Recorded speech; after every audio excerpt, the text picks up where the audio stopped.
Welcome to the inaugural Forum on Business Analytics in Florida. We're really delighted to have you here. We're so excited.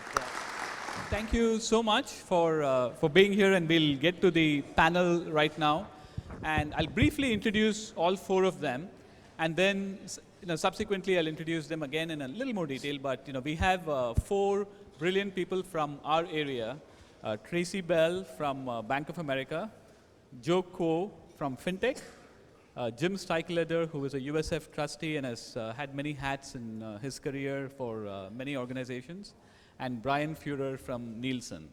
And we'll be talking to them about supply chain analytics, media analytics, analytics and innovation, and the future and social media analytics too. So let me very quickly get into our first panelist here. So Joe Kuo, whom some of you know, is a USF alumnus, and he is CIO at Fintech. And the company itself processes alcohol invoices for more than 400,000 clients, 25 billion in payments annually.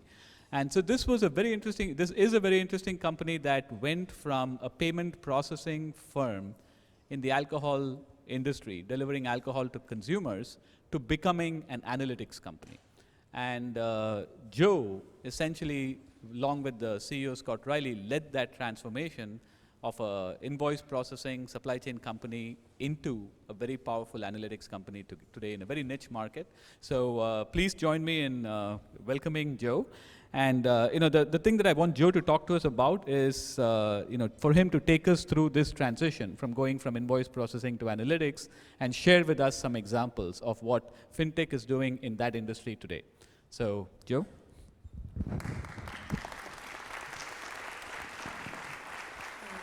Thank you very much, Balaji. So Fintech has been around for 25 years. The word Fintech nowadays is industry, but we were around before that.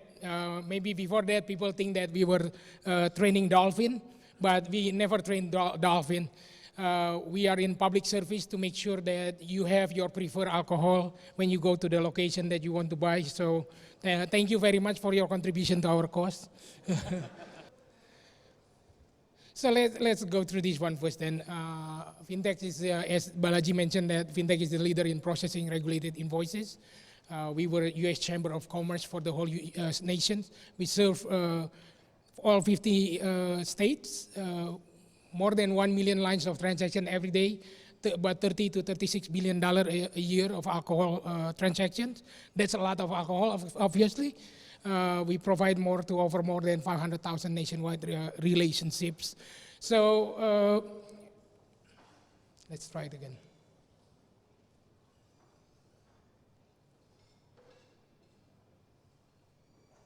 Still not? Okay. So when we were processing payments, we have a lot of data that is very dirty in terms of raw data. So what you call UPC in the world of alcohol beverage is almost non-existent. Because of in the alcohol world, there are 3-tier systems. It's not like suppliers suppliers cannot sell directly to retailer, so they have to go through distributors. There are about over 3,000 distributors in the whole nations, and Fintech is already connected with about 95 to 98% of them. The reason is that every distributor send differently in terms of data. For example, Budweiser 6-packs, there are maybe about 600-700 ways of the data being received and still counting. Every day there is changes that happens on the distributor side that is going to make those data is very hard to recognize for retailer. So the way I give example to everyone is that nowadays everybody is being asked to drive a car 70 miles per hour and change the tire at the same time. Imagine that with all this dirtiness in the data, basically you don't have the proper gauges, you don't even have windshield wiper to clean your windshield. So you are driving your car with a very dirty windshield. So that's the way this data, this retailer trying to drive the beverage alcohol industry in terms of hard to see the transparency in terms of supply chains, in terms of managing pricing, in terms of knowing, for example, like one retailer that I'm not going to name the name, they have about 6,500 locations around the nations.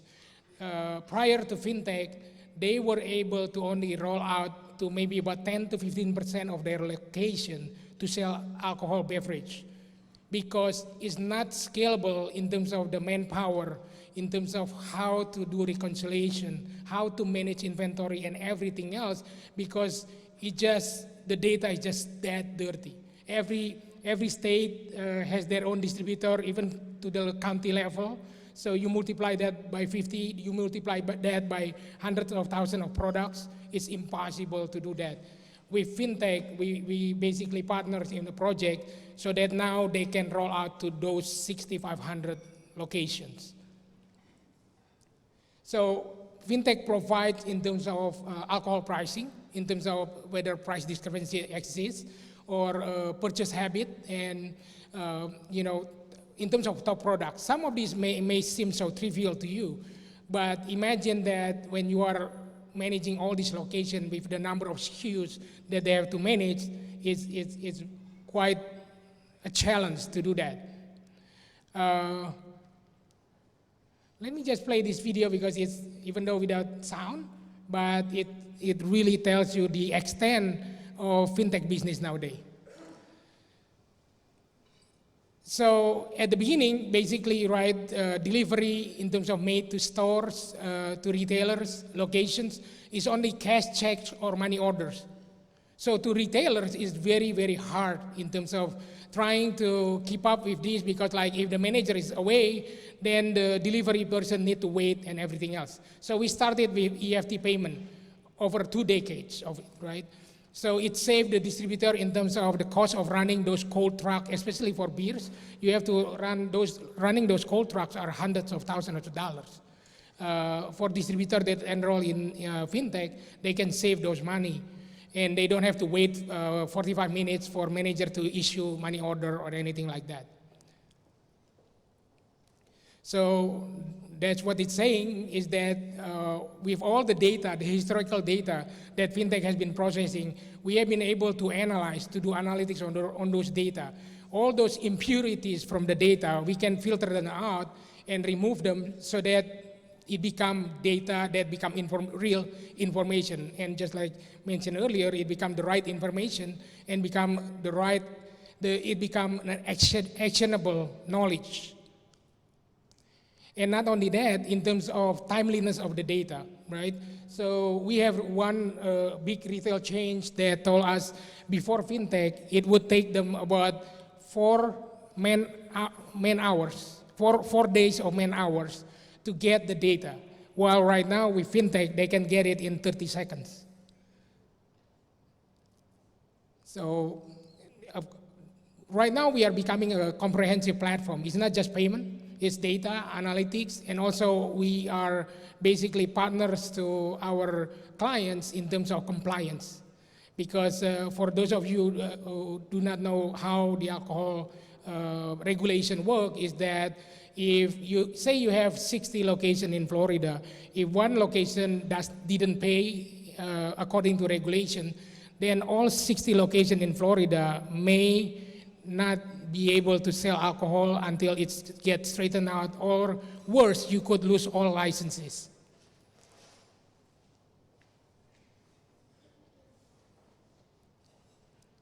So that's where in terms of regulation and everything else.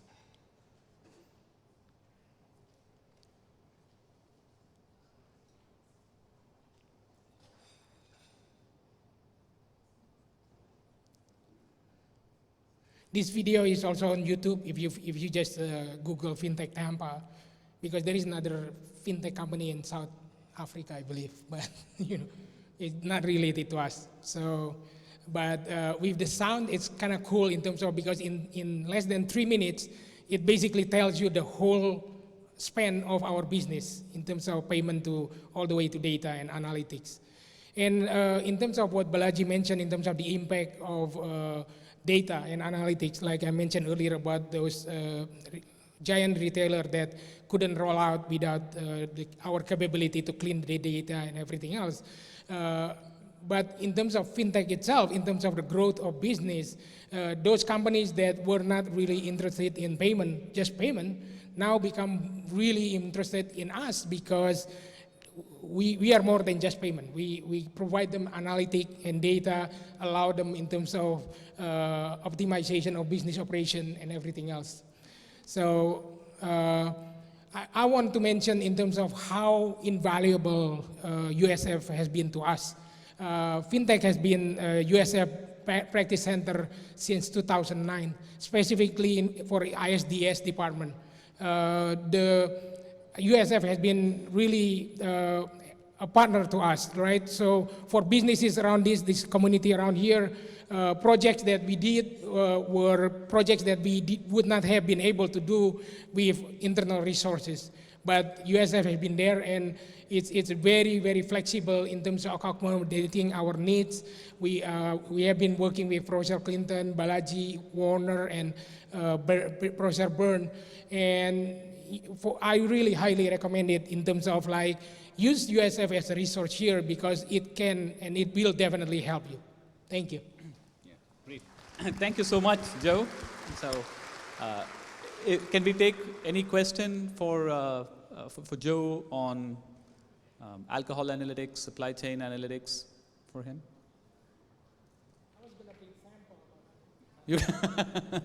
So let's move on, and then we can have questions again for the panel. So I'm going to turn it over to Tracy Bell. Now Tracy is Senior Vice President at Bank of America doing social media analytics.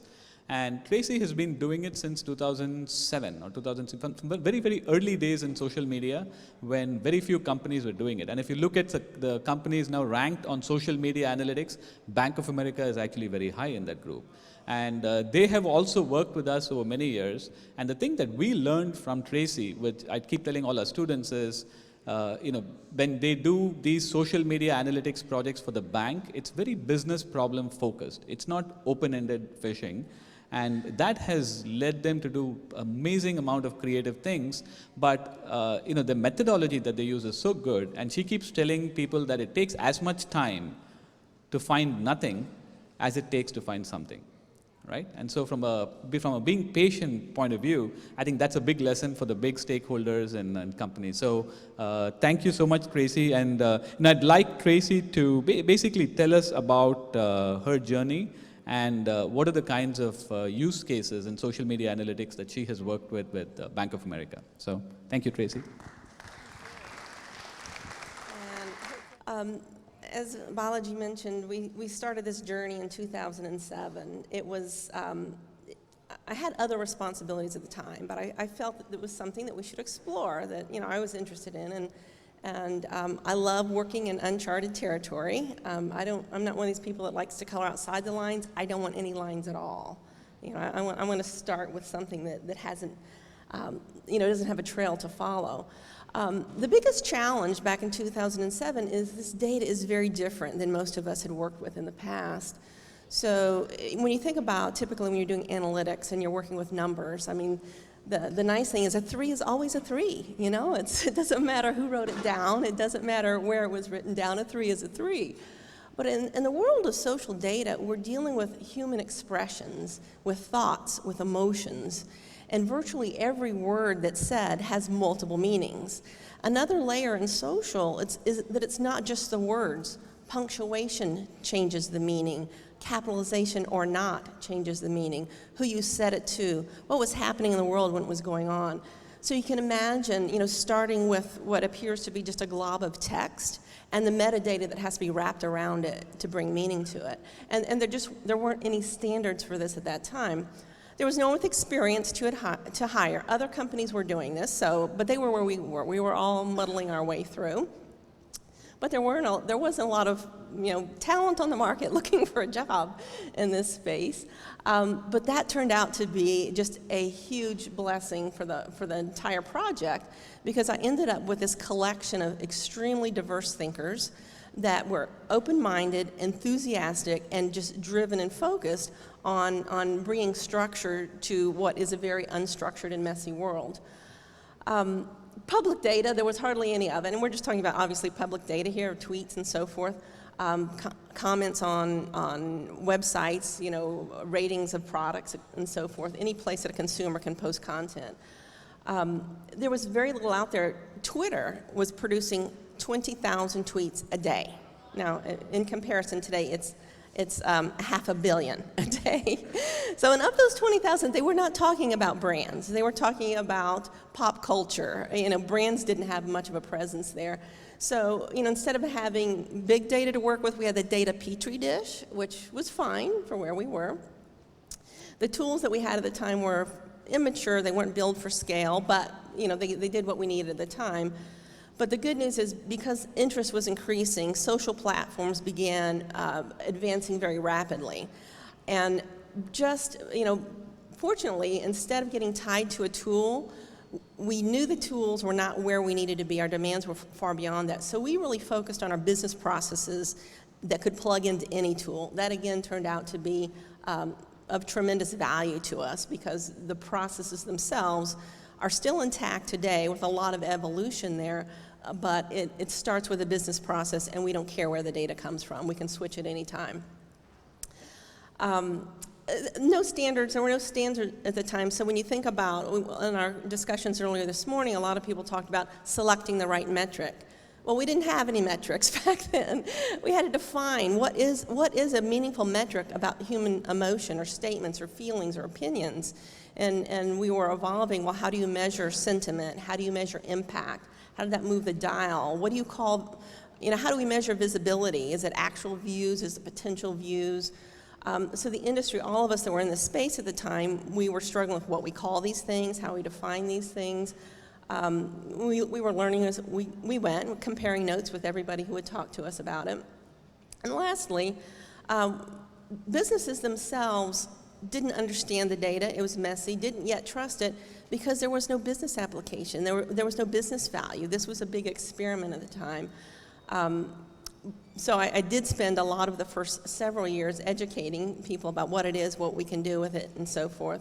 The good news is, by 2008, we had a very mature capability, and those of you in the finance industry know what happened the fall of 2008. At that time, when the financial crisis hit, we were armed with some amazing information that we were able to get real time rapidly and feed that back into our decision-making processes, and became an invaluable resource. So, now let me see if I move the slide correctly. Okay, so as we move forward to today, it's still data with inherently human qualities. It means we do have to spend a lot of time. It's massive, massive amounts of data. We talked about Twitter having 500 million posts a day. There's also, and nobody knows the exact number, but let's estimate about 150 million sites generating content from consumers that is public and available. So massive amounts of automation required to collect that, extract it. And then on top of that, again, turning that mess into meaningful information really takes the pairing of human ingenuity and in basic data science, algorithms, and so forth, to continue to tune what we're looking at every day. Every day we're looking at what has changed in the data, what new words have been invented, what happened in pop culture today that spun off a new word, what did a reporter say that is suddenly now an acronym or something like that. So we have resources focused just on understanding the changes in the data and accounting for it in our logic. And again, we're applying this at scale, adding that context into every post. The metrics are finally consistent, reliable, and widely understood. I say that from our front line to our C-suite to our board of directors. This is data that they look at, they understand. My CEO can tell you what our sentiment scores are, and he can also tell you what it means, and that is very rare. Another thing that has changed a lot is social media is now image-based. So this is a new challenge that we're working on. If you see the The graphic over there on the side, we sponsor a lot of Major League Baseball events, and easy to pick up, our images. Image recognition itself is something that's solved, but it's very difficult when you have no text to translate that into, so what do you do with that? So for us, we say, image recognition says, yes, there's our brand, yes, that's Major League Baseball, okay, that goes towards sponsorship, nobody's saying anything about the bank, but that goes through viewership, and then we have engines that parse all of that. So if someone comments about an ATM, but they don't mention which ATM, if they take a picture of it, we have it. And so if someone says, this is the worst ATM ever, this is the best ATM ever, something's broken, something's, anything about one of our branches, one of our facilities, if they happen to get even a fraction of our logo in it, we can capture it, we can use it and get it to the right place. But again, those are some of the new challenges. And also what makes the data more interesting, when we first started, data was something that was read in a linear fashion. It was, look at the word cloud, it's flat, it's meaningless. Now that we've enriched the data so that we understand the context and who is speaking and who's driving the conversation, who people are talking to, who's listening, we're looking at data in a relational format where we can literally walk through the conversation, and what you're looking at right there is an actual conversation. I think that one might have been from a sporting event, I'm not sure. This isn't bank data specifically, but it's the tool that we use to map out what, who, how is driving the conversation. And sometimes you'll see like a bubble outside of the conversation. You'll see the big map, and it looks like there's a satellite. And that's a group of people talking to themselves. And that in itself has value as well, whether or not they're influencing the global conversation or if it's a little group just off to the side. And lastly, what we apply.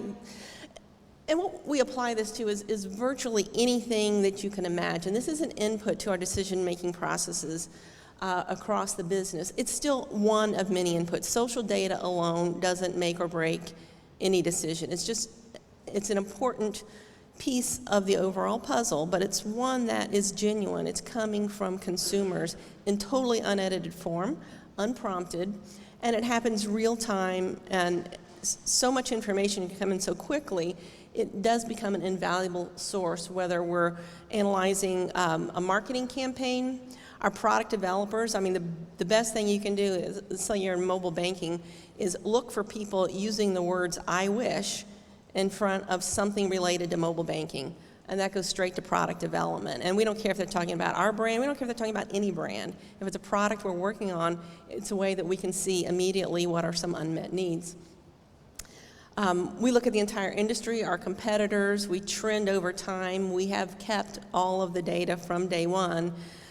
So we have this opportunity to go back and learn to understand, compare current situations to prior situations, what worked last time, what didn't work last time. It becomes an invaluable resource for one, comparing, not just what actions, but was the performance of this campaign good compared to what? How did it really move the dial?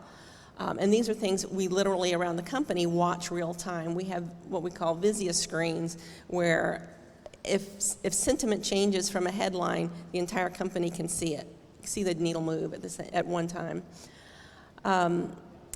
Messaging improvement feeding back. So if we put out a press release, if someone tweets, I wonder what they meant by so-and-so, we know we missed our mark there, and we have some clarification to do. And the nice thing is that we can immediately go out and do that. So if we see questions coming out about a new product, it informs our marketing department what to talk about next, and then we listen again to tell them if we solve the problem. So our conversation with our consumers is two-way. They tell us, we correct, we listen again to see if we adjusted it. And that is it in a nutshell. Thank you, Tracy. So,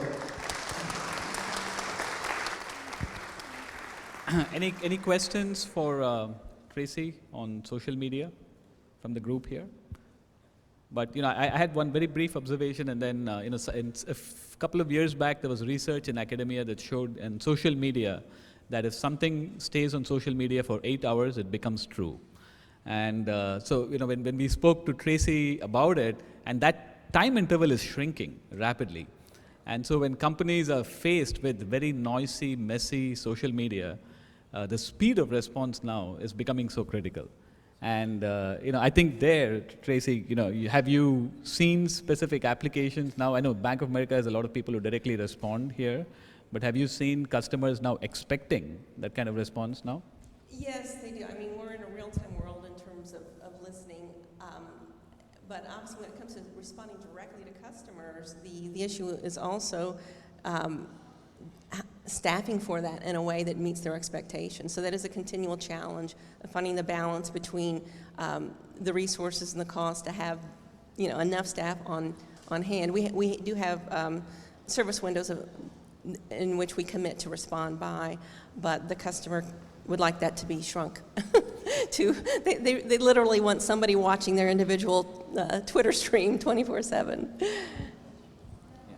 Yes. Did you develop all that monitoring yourself in-house, or did you use a supplier who recommended suppliers in that space? The question was monitoring third-party products or capabilities in-house. We do partner with some amazing companies for the base infrastructure, things that we don't need to be in the business of. And there is a collection of like I said, certain that solve niches. We glue those together with our processes, but our secret sauce is the rules engine that sits on top of their data, and that's what we do in-house. So we give them what they do best, we keep what we do best. In one of your earlier slides, you mentioned that the business really didn't trust the data initially or know what to do with it. And they didn't know what social media was either, so it was fair. Talk about innovation in a little bit. This is a common issue with Trailblazer. Oh, yeah. What would you say was the inflection point of that change, and what do you attribute to the champion of that acceptance? I think Yeah. the question was about, I'm Tracy, sorry. can you go ahead? Oh, yeah, so I apologize, I should have repeated the question for the audience. She was asking about, what makes the difference in getting companies to accept new processes, new concepts. I mean, how do you sell that? One, you got to put a good sales pitch together to begin with, and then you go out and you find those sponsors, and you keep knocking on the door, and you don't give up, and then you tie it to business cases. And like I said, I literally spent 3 years educating, going up and down the entire company, explaining what it was, why we were doing it, and what the payoff was. I actually had a pretty easy time, I think, in the scheme of things, but it did take a lot of active outreach. All right, so and I want to move to Brian next, because we'll move from social media analytics to media and measurement. And I first want to thank Brian a lot for being here. I mean, today is an extremely busy day for him at Nielsen. They're hosting a massive number of people, clients, and Brian was insistent that he wanted to be here for this panel. So he is a senior vice president at Nielsen in Tampa. He's a USF alum, been with Nielsen for a very, very, very long time. He's led tremendous initiatives in media, measurement, and analytics at Nielsen. So, he's here today, and, he can tell us about so many different things, but mainly I wanted to ask him about in his role at Nielsen, and where Nielsen is this company that measures TV and so many other things, what do you see at the forefront in media analytics and measurement? And tell me some of the interesting things you are working on today. Sure. Maybe I better stand over here so I don't get feedback. But I have really good news. Before I start, I don't have any slides, so that's you're welcome. I sent over a 70-slide deck, and Lori kept saying, "Oh, I can't load it. And I got the hint. Before I start, I just wanted to make one quick comment. Moaz opened up today's session, and he talked about USF and the College of Business being the greatest college of business in the world, and President Genchev being the greatest president. I think we've got the greatest College of Business dean right here. So let's have a hand from Moaz. I don't know how many of you have dealt with Moaz, but if he asks you for something, you have to understand he doesn't know the word no back. He hears maybe or not yet, but you might as well just say yes if you ever ask him or anything. But we love you, Moaz. A couple things I wanted to talk about really briefly that we have going on that are, I think, really important. First off, a number of years back, we started a strategic alliance with USF, and it was like nothing we'd really ever done before with any university anywhere. And it's a data sharing alliance that really costs Nielsen nothing, but a lot of work to put the agreement together and to share the data. So one of the things that's really intriguing is we share basically anything that's requested by USF of the vast quantities of data that we produce with USF for their research purposes. And I encourage you, if you have data, if you have access to data, you think about that, because it's amazing the benefits that we've reaped back and the types of studies that there's no way we would have been able to execute as a result of USF and what they've been able to do. They've been great partners, and across the whole world, with Nielsen's 45,000 employees, we hire more USF grads than any other college in the world. So that gives you an example of the benefits that have accrued to Nielsen. From the standpoint of things that we're doing, two things from an applied analytics perspective. The first one sounds a little bit unsexy, but it has had a huge impact on the television industry. As you know, viewing and fragmentation of viewing and sample size is a really big deal. At Nielsen, we measure what people watch and what they buy. I work on the television, the national television side, and we have a sample. We had a sample of about 25,000 homes, about 60,000 people that we had under measurement for the national overnight ratings that we delivered. In those homes, we have what we call people meters, which are little boxes that people log in to identify themselves as to who's viewing. We also had other panelists and other homes for other purposes in the United States. We had about 20,000 homes that didn't have any boxes. So what we did over a period of about 18 months and working with the networks and all of our clients and advertisers and agencies, we started a new approach where we combined both panels and we modeled on the viewing using a technique called viewer assignment onto the homes that don't tell us who's viewing. So it was a major initiative that really took us from 23,000 homes to about a 45,000 home panel. Now we have about 120,000 people under measurement. That wouldn't have happened unless we had a lot of modeling techniques and data scientists and a lot of analysis that went into making the industry comfortable that we could make that kind of a change. It's a very, from the standpoint of motion and changes, we don't move quickly in our industry because we support about $70 billion worth of advertising expenditures are transacted on our data. So everything we do is scrutinized very closely, but this was something that really changed the industry and made a big difference. That's the one that, pure sample size increase was a big change to our business. But from I'd say the sexier side is, what are we doing beyond TV? And we're doing something that we call digital ad ratings and measuring all kinds of mobile, computer, and digital measurement as well. And we're doing that in a completely different way. And instead of having a panel and measuring what's happening in the panel, we do a couple things. One, we have a software meter that is integrated into every app and player and different ways of distributing video, for example.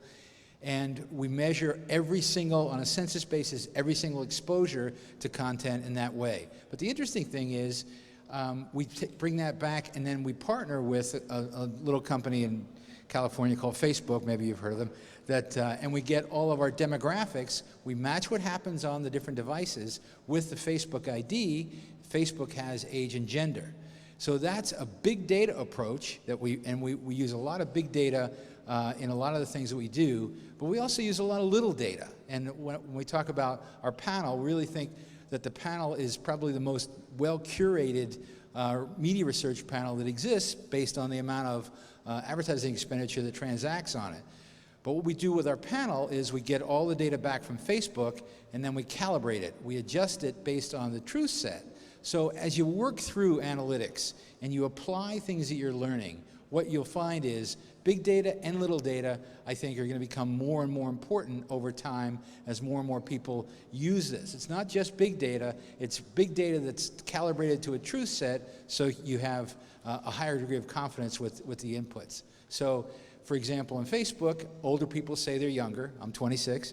Younger people say they're older so they can get on and actually use Facebook. So we have to take the data in from Facebook, then compare it against data we have in our panels to calibrate those data sets.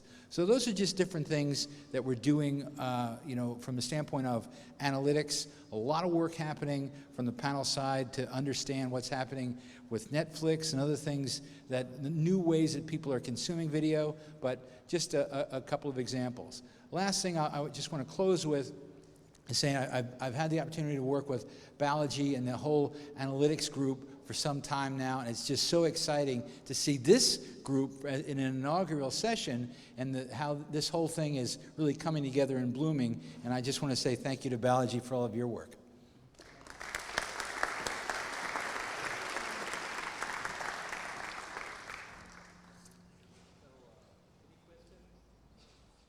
I'm muted. So yeah, any questions from the audience for Brian? Yes.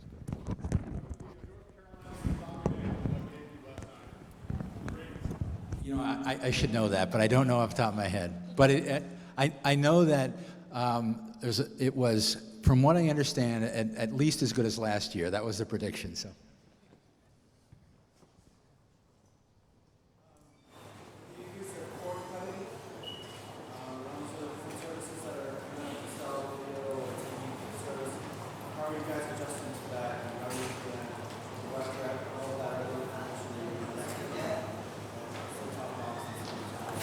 I think the question was about cord cutting, one of the reasons TV measurement, and Brian can explain that and what Nielsen is doing about it.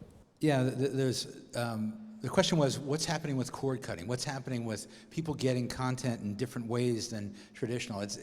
And thanks for asking that, because it gives them the opportunity to point out, it doesn't matter what people are doing on their TV. We measure 100% of the time on the TV. So whether it's coming from Netflix, or whether it's coming from your local cable company, whether it's an over-the-air antenna, or whether it's coming from one of the new services like Sling TV, and we call them virtual multi-channel video providers.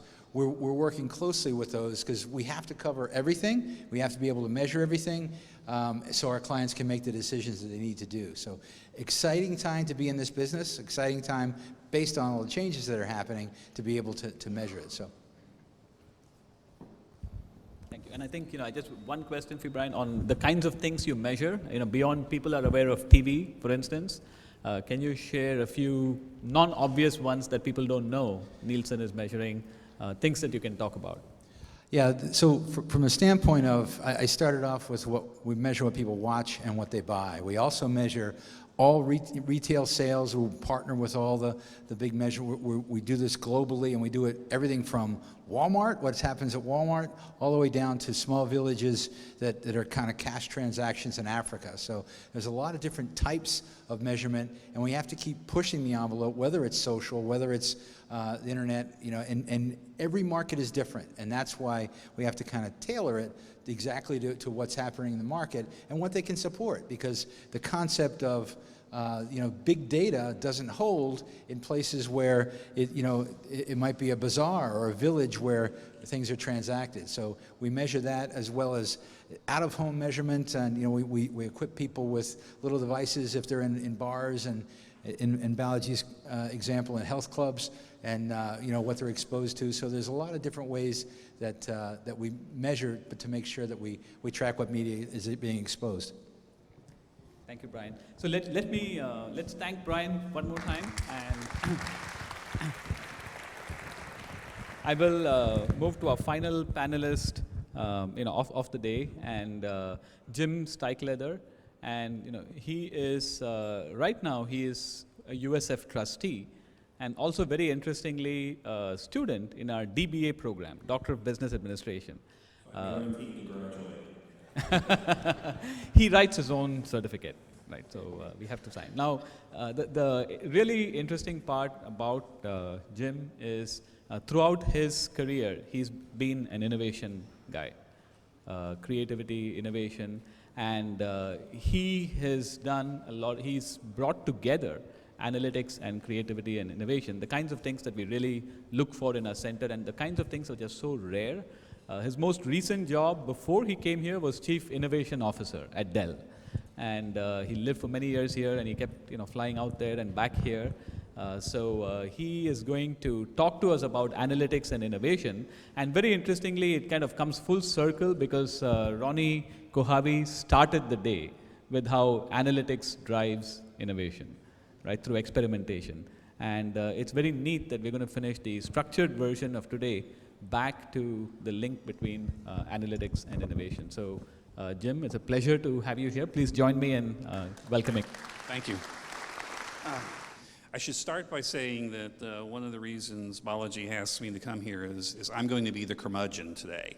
I'm going to tell you all the bad things about analytics, and I'll come back around and tell you why it's important.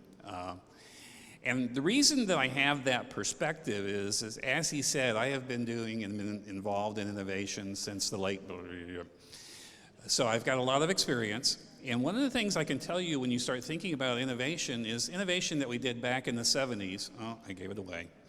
Anyway, innovation back in the 70s, innovation today. Over time, the only real change has been which was the Department of No. Back when I began, when you had an innovation, you wanted to try something new and different, the Department of No was the legal department. No, way too risky. You can't do that. Our brand will be at risk. And then a little bit later on, it evolved and it became the finance department. Sorry, this isn't big enough to be interesting to us. I mean, how many people have heard that one, right? And then a little later on, it turns out that the IT department became the Department No. No, our systems won't support that. You can't do that. And in my last job, the Department of No was the analytics department. The numbers don't support this.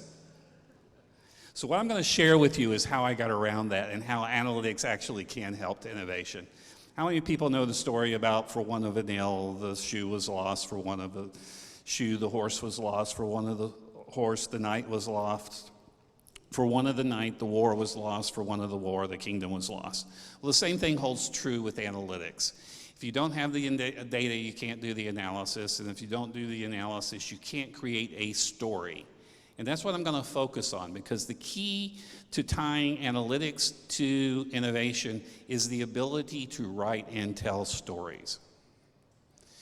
Now, we're going to have about 2 seconds of totally shameless self-promotion for a second.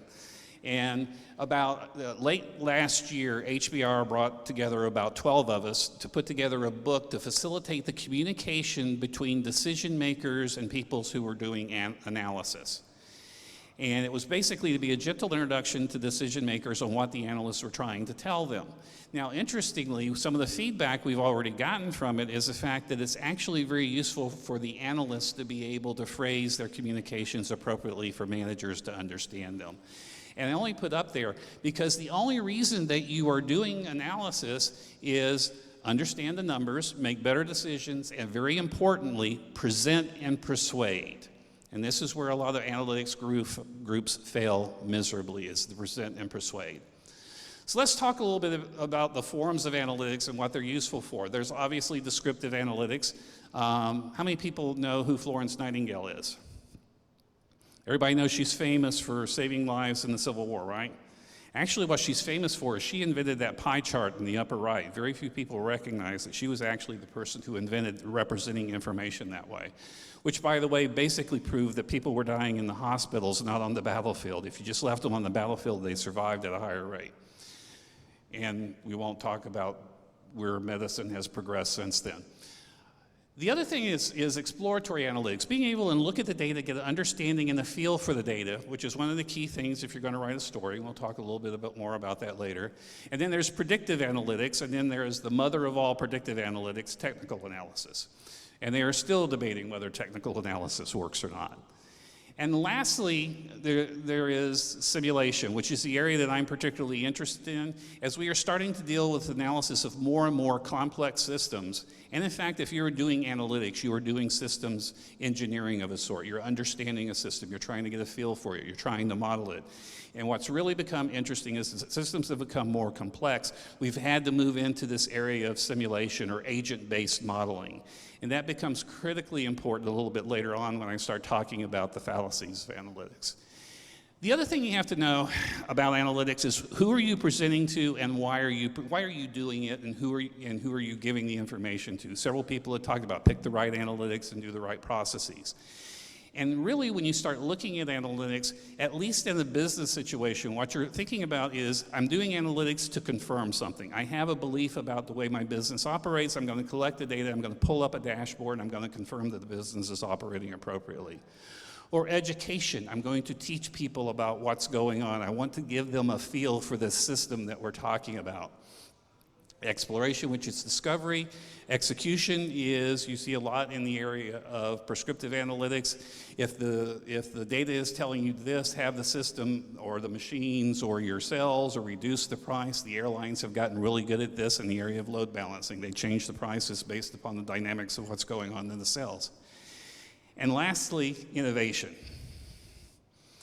Now, there's a video up there. You can watch it. But it's only there because I want you to see a great example of somebody who is taking analytics and turning it into a story. A gentleman by the name of Hans Rosling, which anybody who's in analytics is familiar with. Google him. He has a whole bunch of TED videos. What you're going to watch is him taking data from all kinds of sources, compressing it, and then telling a story about economic development and life expectancies. Below that, now that's a video and that's telling a story and it's kind of a little bit real time, but below that is a very, very famous infographic from the 1800s. You know, history doesn't repeat, it rhymes, right?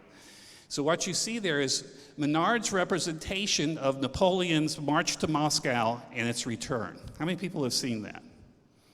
It is an incredible infographic because there is not a single bar chart, there is not a single spreadsheet, there is not a single, but it can tell you everything you need to know about that entire process. When he left France, how he got to Moscow, what happened to his troops, what he encountered at what locations. That's a story. That's a story on a single infographic. So let me reinforce that the value of analytics comes into play when the person who is doing the analysis or the team that's doing it can take that analysis and put it into the form of a story. Because you can get up in front of a group of senior executives and you can present all these charts and all of these bar diagrams and all of these spreadsheets and all of these numbers, and 35 seconds after they're out of their room, they have forgotten every last thing you said. But tell them a story, and they will remember that story. They'll remember it in the middle of the night. They'll remember it when they're having a shower, and they'll be able to make decisions with it, because it turns out our brain is designed to take stories and retain stories. How many people have heard the term 7 plus or minus 2? Basically, it's how many individual bits of information we can keep in working storage to make a decision about. That's absolutely true when you're dealing with data elements, finite things. When you take those and put them together in a story, it becomes increasingly unlimited, the amount of information that can be retained to make a decision with. So let's talk a little bit about the obligations of a storyteller to the audience. It needs to be a compelling narrative. You know, the nice thing about telling a story is what you are doing is you are crafting not just the data, but what the data is implying. You have protagonists, you have antagonists, you have a theme, you have a plot line, all of which can tie a whole bunch of information together for someone to be able to make a decision. You also have to be aware of who your audience is. You have novices. You don't want to oversimplify, but you want to get them interested. You want to whet their appetite. A generalist who generally knows what you're talking about, but is really looking for the major themes. Managerial, in-depth action. I've got to make some decisions. Need to be aware to see the intricacies and the interrelationships. It's really, I don't know about you, but I've never been successful drawing a 5-dimensional chart. But I can tell a story with a plot that goes through 5 different areas and communicate that information to them. There's also an obligation on the part of the person who's doing the analysis to be objective and offer balance. You may have your prejudice, you may be trying to persuade, but when you put the story together, you want to put it together in as objective way as possible, because later on, stories are very useful for collaboration. People can share a story and add to it and subtract from it and see nuances and see things that you're not going to see if you were just telling it with charts. Now, a little bit earlier, you heard the term minimum viable product, which is one of my favorite terms of all times. One of the things that you run into when you do heavy analytics, especially in new product development, is you come up with, 437 different types of features that need to be added in. What happens when you talk about a story is you start narrowing in on what's important. You start seeing the interrelationships that generally doesn't come out of the data when you're just looking on the data. You're also connecting that data to human experiences. You're putting it into a form that's more amenable to putting a subjective perspective on the data that says, this is how people will probably really want to do this. You begin to see subtleties out of the data because if you're telling a story, you've got to start, wait a minute, there's a gap here. How do I fill in the gap? It forces who's ever presenting the story to be concrete, not an abstract, we saw this. You're turning it into something real, into the terms of the real world that the decision maker can make. And as I said earlier, the brain basically enjoys stories so that you're going to get more attention paid to it.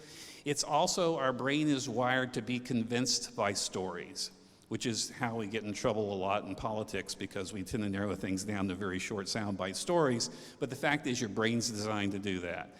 Lastly, stories are very, very sticky. And what I mean by sticky is they stick with people once they've heard them. You can tell a story to somebody, they can generally tell that story to somebody else, maybe with a little errors, a little bit later. Give them a bar chart, they probably have forgot it 2 seconds after you give it to them. The last thing I want to talk about is why it is so important, the key to innovation stirred by these stories. The first thing that has to happen is trust in the analysts. You've heard it discussed several. That's probably fundamentally the thing you have to accomplish first. The other thing that's interesting about analytics is, in a lot of companies, it's become very narrow and very specified. Finance will have its analytics people, marketing will have its analytics people. One of the great things about story writing is those people have to get together and they have to write the story together, or you have a group that can actually do the story writing based upon that. The other thing that's important is to avoid the analytic traps. As you heard, I'm a student here. I'm in the process of getting my doctorate. So in a typical professorial mode, you have homework. Feel free to look up Goodhart's Law, Murphy's Law, Campbell's Law, McNamara's Fallacy, and the Lucas Critique. You will find them very entertaining. How many people know what any of those are? Murphy's Law, which is the least interesting one. My favorite is Goodhart's, but also the Lucas Critique, and I won't spoil it for the analytics people, but basically Lucas won a Nobel Prize for this, which basically says you can't predict the future with analytics, but that's another story, okay? So feel free to look those up. Stories also facilitate collaboration, and most innovation is not the product of one. How many people believe in the lone wolf innovator? Doesn't happen, never has happened. The reality is what the innovation research tells you, there's always at least 3 people or 3 personas involved. The idea generator, the person who comes up with the idea manifestor, the person who actually takes the idea and makes it real, and the idea communicator, the person who can tell people why it's a valuable idea. That's a collaborative activity. All innovation is collaboration. Also, all innovation is based upon failure, but that's another speech. The reality is the story supports collaboration. Putting a chart up on the wall is not going to get a whole lot of collaboration. You may get a lot of people questioning the data or questioning how you drew the chart or how you chose to do that. A story will cause collaboration. It also initiates imagination. As opposed to arguing over facts, you're actually taking it a little further and you're doing a little bit of imagination. So you're encouraging other parts of your brain to get engaged. It tends to be big picture oriented versus the details, and then what you do is the collaborative activity, the details start to emerge as people fill in the gaps in the story. And one of the things I have found that very, very useful is the idea that it encourages disassociation. If you're dealing with a story and the protagonist in the story, you're not talking about, well, your department screwed up last month. It's a totally different environment when people are trying to make a decision. And the last thing is, actually two last things, is one of the big complaints I have with a lot of analytics groups that I've worked with is the ease with which they dismiss the outliers. I will tell you, most innovation is found in those outliers. So it's the ability to incorporate the outliers into the story that becomes incredibly powerful. And how many of you have ever engaged in a discussion with a 5-year-old? You know that if you dare answer a question that you don't know about, you're doomed, because he's going to ask why and why and why and why. And that's the nice thing about a story, because a story lets anybody in the room contribute a why question without sounding ignorant. They may not know the ratio between metric X and data point Y, but they feel perfectly comfortable asking why a certain thing was happening in this story. So with that, and I hope you enjoyed the cartoons, I am the last speaker for the day, so we're almost done. So thank you very much. Thank you, Jim.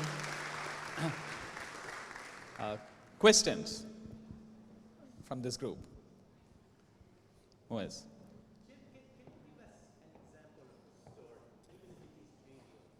Okay.